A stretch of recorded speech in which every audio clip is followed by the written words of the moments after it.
Qui n'a pas dansé ou chanté pour la gloire du maréchal Mobutu Sese Seko Kuku Mwinyi Zabanga? Beaucoup de souvenirs, je pense.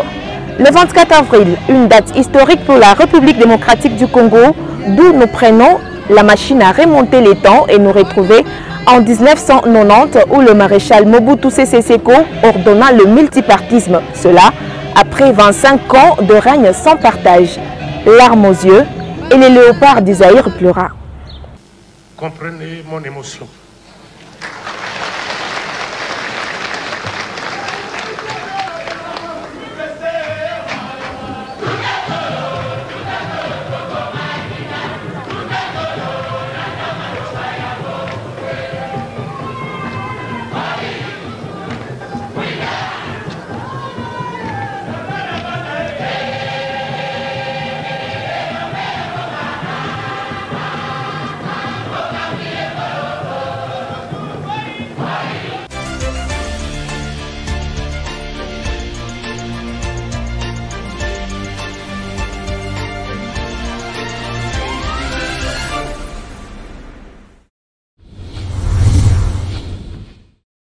Le mag s'ouvre par cette information. Le léopard du Zaïre, Mobutu Sese Seko Kuku Mwinyi Zabanga, prend congé du mouvement populaire de la Révolution, date qui a posé le jalon du multipartisme. Et alors, le maréchal Mobutu a usé de la musique et de la danse pour faire passer son idéologie dans l'esprit des Zaïrois. C'est un reportage de Joseph Chibango.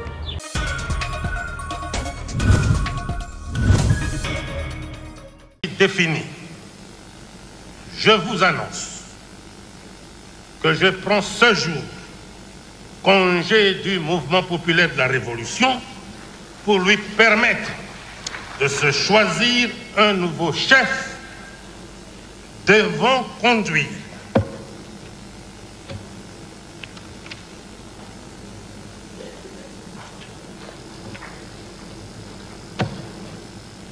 Comprenez mon émotion.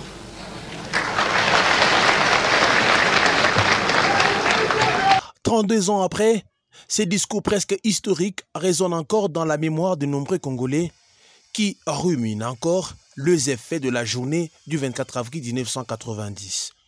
Sous émotion, les Zaïrois chantent pour les guides.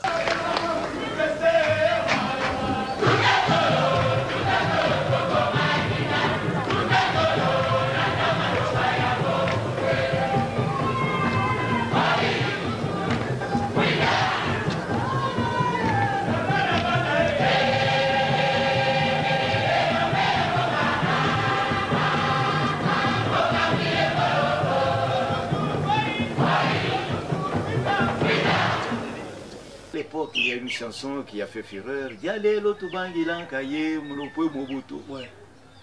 Cette chanson-là, je vous dis que quand on devrait la chanter, il y a les esprits même qui s'élevaient, qui sortaient dans les gens.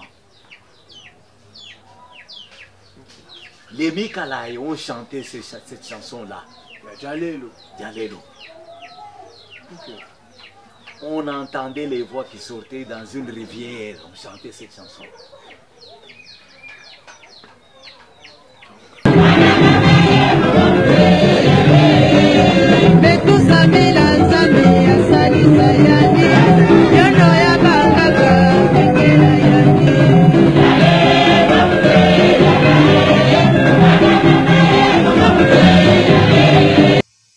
Ceci traduit les rôles incontestables et inclassables de la musique dans la transmission des valeurs mobusiennes.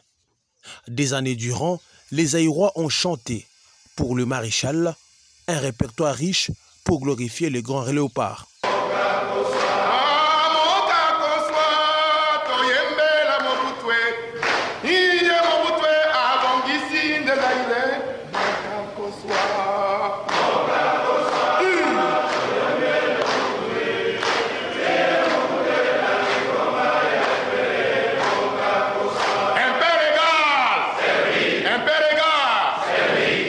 servir. C'est servir. Professeurs, ministres, bref, personne n'échappait au chant du guide. En orchestre, tous chantent le grand léopard. Nous chanterons et danserons pour honorer notre guide et exprimer notre amour.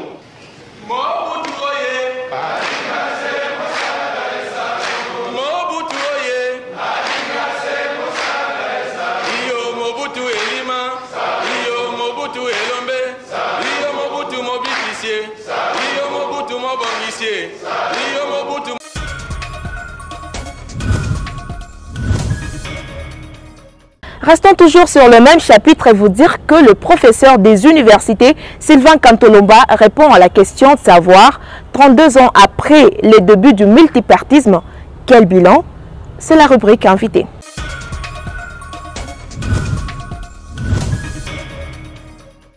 Sylvain Kantolomba Nawezi, il est professeur des universités. Il est avec nous sur ce plateau de 15 minutes pour la première fois. Parce que pour la première fois, je vous rappelle que nous avions tourné Projecteur. C'était le premier invité avec qui nous avions abordé une question aussi essentielle et très épineuse à son temps.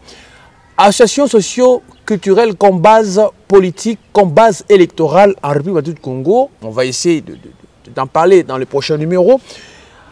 Il est là, tout jeune, ambitieux, consciencieux et motivateur en même temps de la jeunesse parce qu'il est professeur des universités. Il enseigne le jeune. Professeur, merci, bienvenue dans 15 minutes. Merci beaucoup pour cet honneur que vous me faites, cher ami Joseph Tewitt. Être sur ton plateau, c'est en même temps un honneur et je me réjouis d'être à côté de toi. Professeur Sylvain Kantolomba Nawezi, plusieurs années après, Mobutu déclarait le 24 avril 1990 ou 1990 les débuts, l'ouverture, n'est-ce pas, la fin du népotisme pour parler du multipartisme. Un regard scientifique là-dessus ou sociologique? C'est important que l'on puisse d'abord retenir que cette date, c'est une date qui a marqué une rupture dans la flexion politique à son temps, où c'était le impair, parti, État, hein, et on essaie, je me rappelle, déjà membre du impair. Mais cette date vient inaugurer le multipartisme en République démocratique du Congo, ou au Zaïre à l'époque. Et aujourd'hui, nous pouvons que saluer cette date-là. Mais je pense que la grande problématique, c'est celle que vous apportez. Plus de 30 ans après, ce multipartisme-là, où nous a-t-il amené dans notre pays? Eh bien, aujourd'hui, beaucoup s'accordent à dire que le multipartisme, le pluriel politique, fait la démocratie. C'est l'un des éléments effectivement de la démocratie parce que ça permet à tout un chacun d'exprimer ses ambitions, de concourir à la quête de l'exercice du pouvoir, ce qui est légitime. Mais aujourd'hui, plus de 30 ans après, je pense que je veux dire, comme je l'ai dit souvent, un peuple doit savoir s'arrêter afin de se mirer, ensuite évaluer avant d'avancer. Et c'est très important aujourd'hui, dans la sphère sociopolitique, dans les réalités sociopolitiques qui sont les nôtres aujourd'hui, il nous faut un regard critique sur le multipartisme pour envisager une autre orientation plus éloquente qui puisse répondre aux attentes du peuple congolais. Alors dites-nous aujourd'hui, quel est le regard critique, cette fois-là, la question que moi je vous la pose, quel est le regard critique ou rétrospectif qu'il faut faire de l'avenue du multipartisme? Est-ce que ça fait évoluer les concepts politiques dans notre pays, dans notre société, dans notre mentalité? Aujourd'hui, il y a urgence de l'action. Il y a urgence de l'action.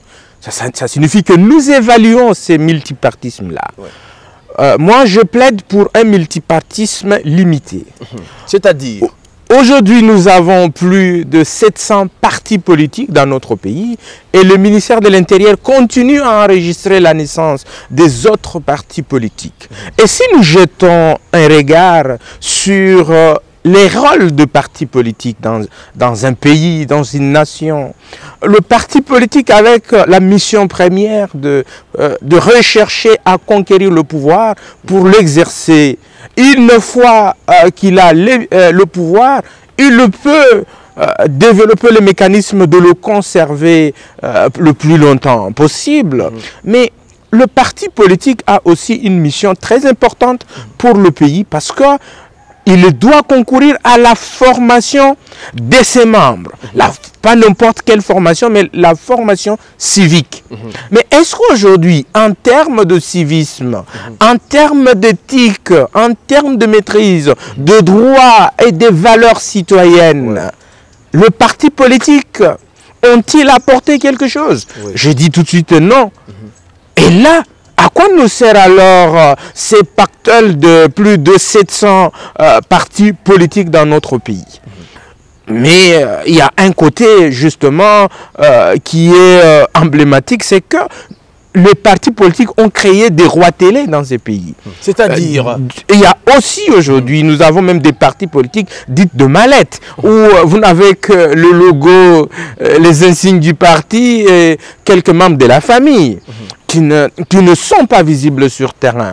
C'est là que nous avions salué l'initiative de faire revenir sur la table la question des seuils électoraux.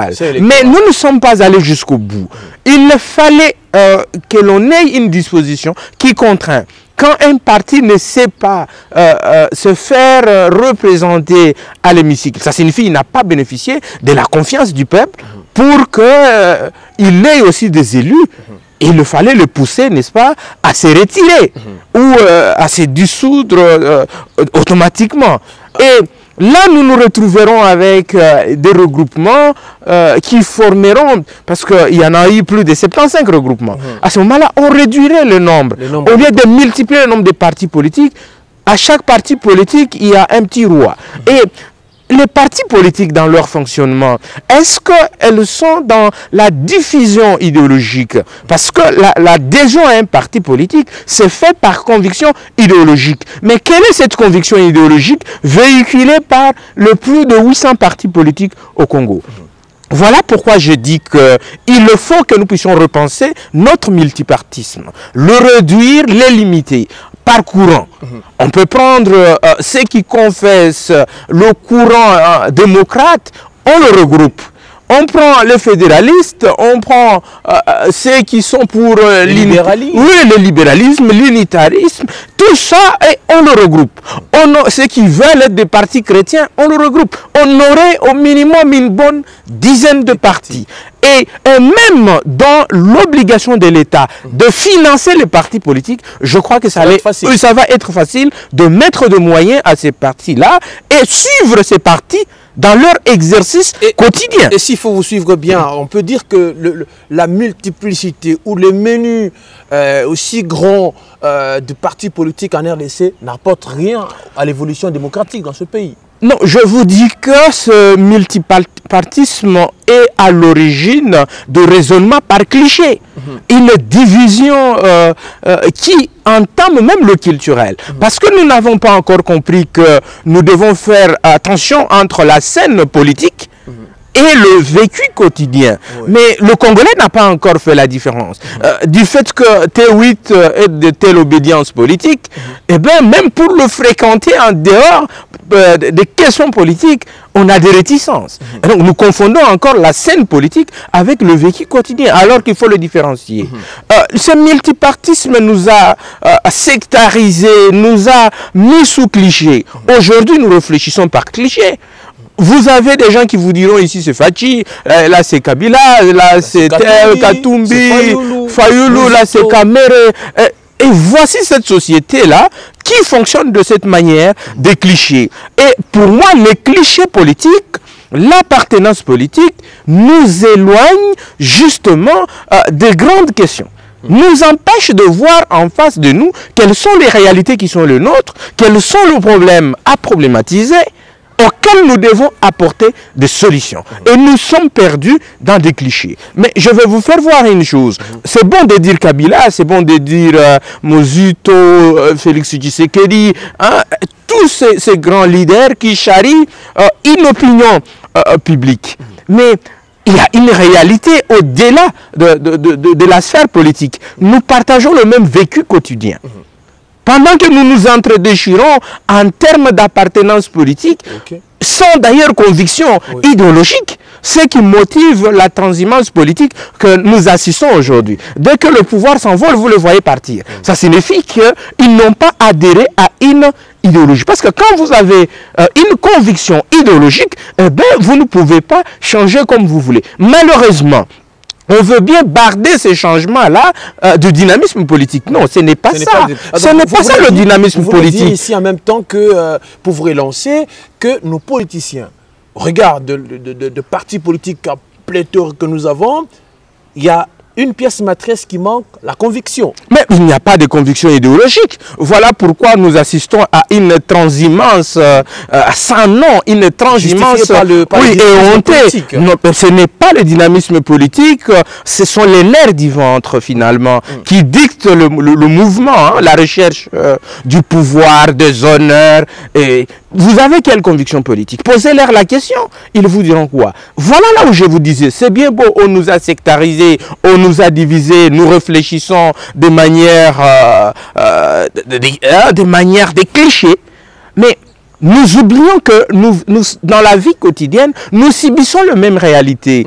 Monsieur T8, quand il y a coupure dans votre quartier, les katumbistes, les kabylistes, les fascistes, les fayoulistes, et tout le monde, nous sommes concernés. Quand il y a coupure d'eau, nous sommes tous frappés.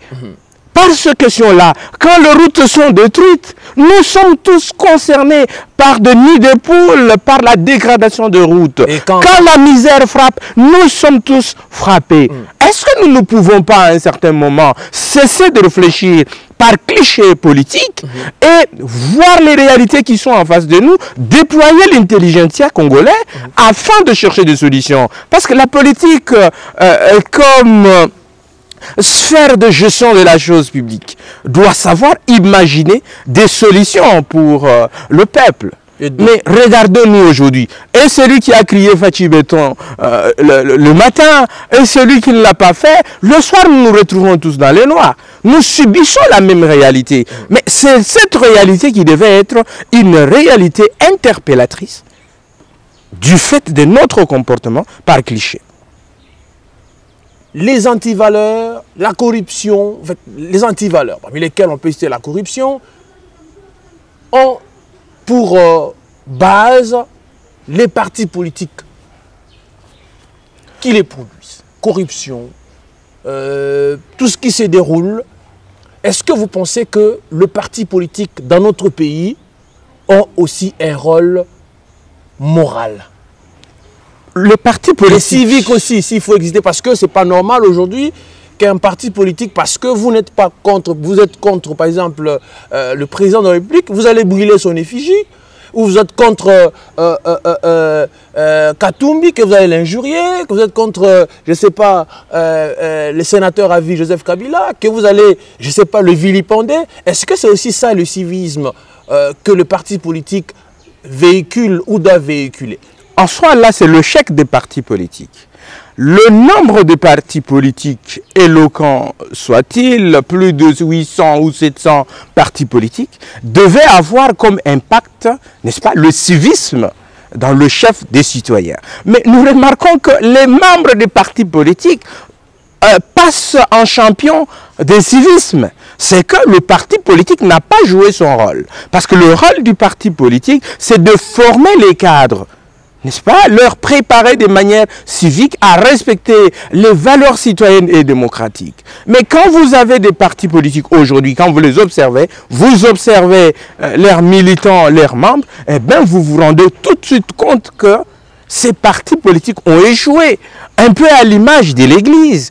Vous avez une multitude d'églises aujourd'hui alignées par avenir, mais quel est le comportement social? Quel est l'impact dans la société? Nous devrions avoir l'impact direct dans la société. du fait que nous avons... Spiritualité avec Jésus. Mais votre spiritualité doit se manifester dans votre vie quotidienne. C'est ça aussi. Votre conviction politique. Chaque chose à son temps. Oui, votre idéologie devrait se manifester dans la vie quotidienne. Ouais. Mais malheureusement, ce que nous avons sur terrain démontre effectivement que nous pouvons donner raison à ceux qui ont pour thèse, n'est-ce pas, à quoi sert finalement cette multitude de partis politiques. Et aujourd'hui, ils sont en train de pratiquement paralyser même la situation politique elle-même. Parce que chaque parti tire dans son coin. Et du coup, vous verrez que le mandat des politiques, où les politiques passent leur mandat à discuter poste, ils passent leur mandat à monter des stratégies pour que demain, ils puissent conserver leur poste. Et du coup, le social du peuple, les questions importantes sur lesquelles la population attend des politiques sont mises à côté. Et ils sont là dans la tergiversation des postes politiques. Et tout ça. Tout à fait, c'est ça. Et la société est abandonnée à soi-même. Alors, à quoi sert alors ces multipartismes-là? Il faut le repenser. Il faut le repenser. S'il faut le repenser, quelles sont les propositions scientifiques pour faire un peu de la remontada scientifique?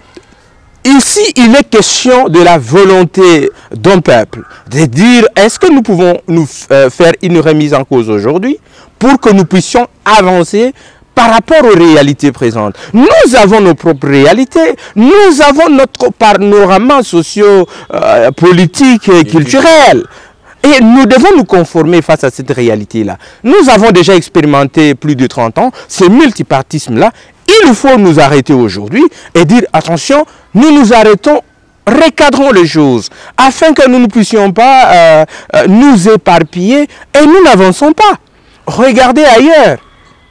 Mais chez nous, quand il y a une candidature, pour 2 postes, on vous aligne 500 candidats. 500 candidats. Bon, pour un poste. Mais on a même... Et avec recommandation... On veut faire comprendre aux gens qu'il n'y a que la politique finalement, où il y a la réussite facile. Oui, effectivement, la politique a la réussite facile. Vous n'avez qu'à voir les professeurs des universités galérer. Mais vous, aujourd'hui, commerçant, demain, vous êtes élu, on vous bombarde d'un salaire plus qu'un professeur des universités. Est-ce que l'élection confère une compétence, une qualité, une expertise à un élu? Ah donc vous voulez dire ici qu'il y a une opportunité, par exemple, que nous avons les prochaines élections, par exemple. Il n'y a pas un point que nous avons, parce que les élections, selon vous, déjà vous entendre, ça n'apporte rien, ça n'apporte pas un changement. En soi, moi, je voudrais bien être sur cette piste-là. Parce que quand je dis la remise en cause, nous sommes déjà passés par 3 consultations électorales. Est-ce qu'aujourd'hui nous pouvons nous regarder en face et nous poser la question de savoir qu'est-ce que les élections nous ont apporté? Bien sûr que les élections nous permettent de choisir les meilleurs d'entre nous. Mais les électeurs sont-ils préparés à faire le choix des meilleurs?